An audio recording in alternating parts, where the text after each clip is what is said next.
हाय, मैं हूं Syed Naveed Ali and welcome to future tag. आज जिस टॉपिक को हम डिस्कस करने वाले हैं वो है AI engineer role. AI engineer role क्या है, इसके क्या स्पेसिफिकेशन है, ये जनरेट कैसे हुआ है, इसको हम इस वीडियो में समझेंगे। उससे पहले हम समझते हैं कि एआई रेवोल्यूशन क्या है। जैसा कि आप जानते हैं कि एआई रेवोल्यूशन 2022 के अंदर बहुत तेज़ी से गर्म आया जब ओपन एआई ने चैट जीपीटी लॉन्च किया। ये समय के साथ और आगे बढ़ता जा रहा है। प्राइस वाटर हाउस कूपर्स की ग्लोबल आर्टिफिशियल इंटेलिजेंस स्टडी की एक रिपोर्ट के अनुसार 2030 तक के एआई कंट्रीब्यूट करेगा ग्लोबल इकोनॉमी को $15.7 ट्रिलियन, जो कि आज की डेट में इंडिया एंड चाइना की कंबाइंड आउटपुट से ज्यादा है। और अगर आप वाई कॉम्बिनेटर पे देखें, जिस तरीके से एआई स्टार्टअप्स बढ़ रहे हैं, मेरे सामने ये ग्राफ है, आप देख सकते हैं 2008 में कुछ एआई रेवोल्यूशन स्टार्ट हुआ, बट वो इतना तुल नहीं पकड़ा, वो इतना आगे नहीं बढ़ा। फिर 2011, 12 एंड तब से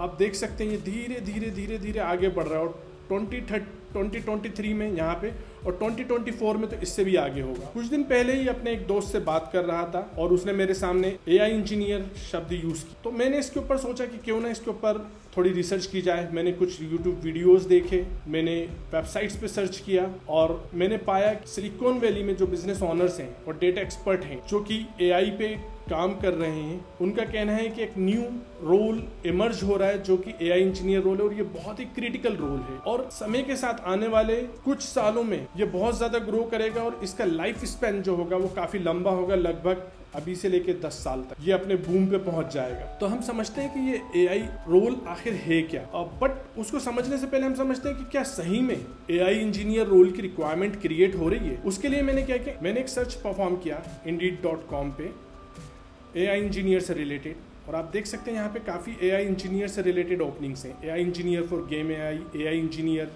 staff engineer AI, AI engineer, AI engineer, AI engineer, और ओपनिंग रिमोट भी हैं और ओपनिंग यूएस में भी है। तो यूएस में काफ़ी ओपनिंग अवेलेबल है। अगर हम एक टिपिकल एआई इंजीनियर को देखें कि आखिर what is required in AI engineer, qualification देखें, bachelor's degree in computer science and engineering or equivalent practical experience, 5+ of relevant work experience. The person should know Python or JavaScript. He is experienced in integrating and backend services and APIs. Experience in using software like OpenAI and ChatGPT.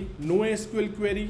Related technologies a typical software engineer know. So अगर आप एक normal software engineer हैं और आप data science या ML की side नहीं है, तो भी आप एआई इंजीनियर रोल के लिए जा सकते हैं। बट आपको एडवांटेज होगा अगर आप ऑलरेडी डेटा साइंस में वर्क कर रहे हैं, आप मशीन लर्निंग जानते हैं या ML ऑप्स जानते हैं, तो आपके लिए बहुत ज़्यादा बेनिफिशियल होगा, क्योंकि एआई इंजीनियर रोल थोड़ा बहुत ओवरलैप करता है ML ऑप्स के रोल के साथ। यूएस में तो ये रोल बहुत है। मैंने ये समझने की भी कोशिश किया कि आफ्टर यूएस मार्केट, मैंने ये देखने की कोशिश किया कि क्या ये जॉब प्रोफाइल इंडिया में भी अवेलेबल है, और मैंने naukri.com की एक सर्च परफॉर्म किया। After performing the search I am able to see that AI engineer, then AI engineer. आप देख सकते हैं ये एआई इंजीनियर IBM ने आज ही इसको डाला है। इसके बाद IBM ने एक दिन पहले ये एआई इंजीनियर की जॉब डाला था। आर्टिफिशियल इंटेलिजेंस इंजीनियर ये 2 दिन पहले डाली गई है। एआई इंजीनियर IBM ने फिर से एक दिन पहले डाली हुई है। So lot of AI engineer job is available. Look, lot of job is available and इस क्योंकि ये जॉब अभी इमर्ज कर रहा है, सो आप एक चीज समझ सकते हैं कि supply is less and demand is high, तो इसमें भी पैकेज बहुत अच्छा मिलने के चांसेस है। अगर आप अपने आप को ट्रेन करते हैं एआई इंजीनियर के लिए, तो आप बहुत अच्छा पैकेज पा सकते हैं। क्या रोल्स एंड रिस्पॉन्सिबिलिटीज इंडिया में डिमांडेड है? सो इंडिया में डिमांड है you have experience in data science with background in machine learning, deep learning and natural language processing. ये IBM की डिमांड है। बट जैसे कि मैंने आपको कहा, अगर आप नॉर्मल सॉफ्टवेयर डेवलपर भी हैं तो भी आप एआई में जा सकते हैं after some training in machine learning and data science. Robust background in traditional AI methodologies, familiarity with model serving platforms such as TGIS and VLLM. You need to know languages like Python, C++, Go, Java, and relevant ML libraries like TensorFlow, PyChart. You need to be proficient in full stack development and know the technologies like HTML, CSS, JavaScript, and the backend technologies like Django, Flask, Spring Boot. You need to know databases, relational databases and non-relational databases like NoSQL, MongoDB, CouchDB, CockroachDB, and you need to be familiar with CDCI pipeline. You need to be familiar with containerization like Docker and Kubernetes. So these are the few skill set which is in demand for AI engineer. Look at even OpenAI is looking for an AI engineer. तो हम समझते हैं कि ये AI engineer role आखिर generate कैसे हुआ, कैसे इमर्ज हुआ, में आप कैसे फिट हो सकते. So to see that particular thing, AI engineer role generate कैसे हुआ, हम इस चीज को देखते हैं. नॉर्मली अगर हम अभी से कुछ समय पहले जाएं और देखें तो नॉर्मली क्या होता था, आपकी कंपनी में कोई डेटा साइंटिस्ट होता था. जो डेटा साइंटिस्ट की रिस्पॉन्सिबिलिटीज होती थी model development. He will develop the model using machine learning algorithms such as regression, classification, clustering or deep learning, and also he will, during the model development, he will evaluate the model using appropriate metrics and techniques such as cross validation and hyperparameter tuning. He will also perform exploratory data analysis, conducting data analysis to understand patterns, trends. क्या trends हैं उस data में, क्या relationship है data का with in different columns.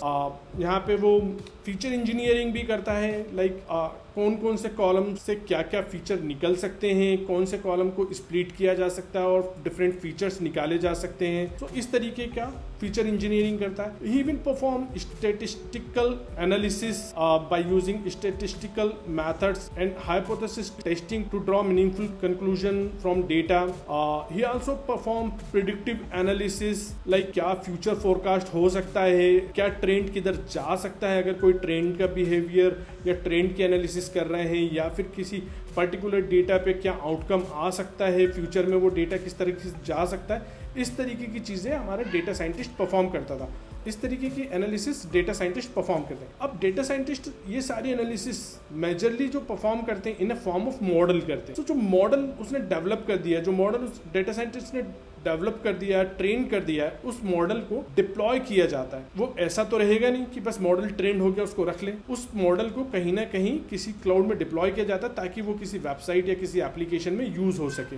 ये responsibility होती है MLOps. MLOps क्या करता है? It's MLOps responsibility to automate machine learning model deployment and how it automates by creating the CDCI pipe. Also it setups the monitoring for ML pipeline. Also its responsibility of MLOps do the model retraining if needed. MLOps software developer को देता है कि ये model है, ये आप deploy कर दो. तो सॉफ्टवेयर डेवलपर क्या करते हैं, वो मॉडल को किसी क्लाउड में या कहीं पे डिप्लॉय कर देते हैं और उस मॉडल को इंटीग्रेट करते हैं किसी मोबाइल ऐप्स या किसी वेब ऐप से, या फिर किसी स्मार्ट व्हीकल में, या फिर किसी हेल्थ केयर एप्लीकेशन या हेल्थ केयर डिवाइस में. सो जब ये मॉडल डिप्लॉय हो जाता है, सो इसके बाद काम यहीं खत्म नहीं होता. यहाँ पे कई चीजें होती हैं, जैसे कि हॉल्यूसिनेशन हो सकते हैं आपके मॉडल में, वो सही आउटपुट नहीं जनरेट कर रहा है. तो इस सब तरीके की चीजों को सॉफ्टवेयर डेवलपर क्या करता है, MLOps को बोलता है कि ये सब हो रहा है. MLOps क्या करता है, वही चीज डेटा साइंटिस्ट को बोलता है, या तो फिर मॉडल की रिट्रेनिंग होती है, या डेटा साइंटिस्ट न्यू डेटा पे वो मॉडल को ट्रेन करता है, फिर वापस वो MLOps के पास आता है, फिर वही सॉफ्टवेयर डेवलपर्स के पास जाता है. तो ये ट्रेडिशनल लाइफ साइकिल थी from data scientist to MLOps to software developers and then integrated in either mobile apps, web apps, smart vehicle और हेल्थ केयर और अदर एप्लीकेशन. इसमें रिसेंटली कुछ चेंजेस आए. हर कंपनी अफोर्ड नहीं कर सकती एक बड़ी टीम रखना, like data scientist and MLOps को रखना. एंड जैसे फाउंडेशनल मॉडल्स अवेलेबल हुए, like from the big companies like Google, like OpenAI, like Microsoft, तो ये जो फाउंडेशनल मॉडल आए, इसके कारण क्या हुआ कि अब छोटी कंपनीज को या हर कंपनीज को data scientist and MLOps team रखने की जरूरत नहीं है. वो डायरेक्टली क्या कर सकते हैं, वो डायरेक्टली फाउंडेशनल मॉडल जैसे कि OpenAI, LLM, या फिर models from Google, LLM models from Microsoft, like this, जो भी ये मॉडल्स हैं, ये एक API एक्सपोज करते हैं to use the model. So ये इतने बड़े मॉडल होते हैं कि ये बहुत लार्ज स्केल के डेटा पे ट्रेन होते हैं. तो इनको हम किसी भी स्पेसिफिक यूज केस में यूज कर सकते हैं. तो छोटी कंपनीज को आप पूरी डेटा साइंस टीम और MLOps टीम रखने की जरूरत नहीं है. Instead of that what they are doing, they are having a new role called AI engineer. AI engineer क्या करता है, इन मॉडल्स को ट्रेन करने का काम करता है, फाइन ट्यून करने का काम करता है.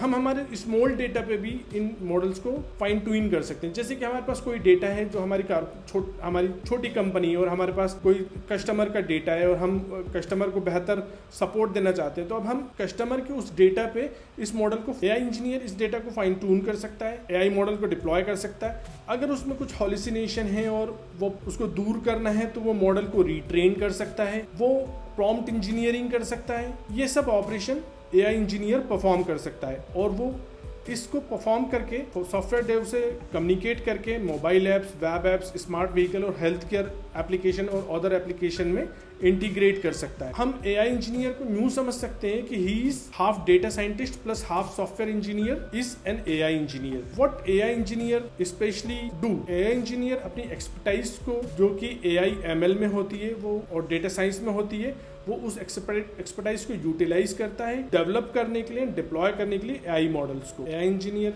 के रोल्स एंड रिस्पॉन्सिबिलिटीज क्या होते हैं? AI engineer scalability, reliability and efficiency को सुनिश्चित करते हुए प्रोडक्शन एनवायरनमेंट में मॉडल्स को डिप्लॉय करता है। जो एआई मॉडल्स हैं वो इसको करने के लिए अपनी जो एक्सपर्टाइज है उसकी एआई एमएल में और डेटा साइंस में और सॉफ्टवेयर इंजीनियरिंग में उसको यूज़ करता है। इसके अलावा वो प्रॉम्प्टिंग टेक्निक्स का भी बहुत अच्छा नॉलेज रखता है, like zero shot prompting, few shot prompting, chain of thoughts prompting, और इन प्रॉम्प्टिंग टेक्निक्स को वो यूज़ करके मॉडल को फाइन ट्यून कर सकता है या फिर रिक्वेस्ट एंड रिस्पॉन्स को इम्प्रूव कर सकता है इसके अलावा AI engineer machine learning algorithms, neural network and statistical modelling techniques को यूटिलाइज करते हुए कॉम्प्लेक्स प्रॉब्लम को सॉल्व करता है। उसको काफ़ी अच्छा एक्सपीरियंस होता है backend technologies like micro services architecture and rest APIs का।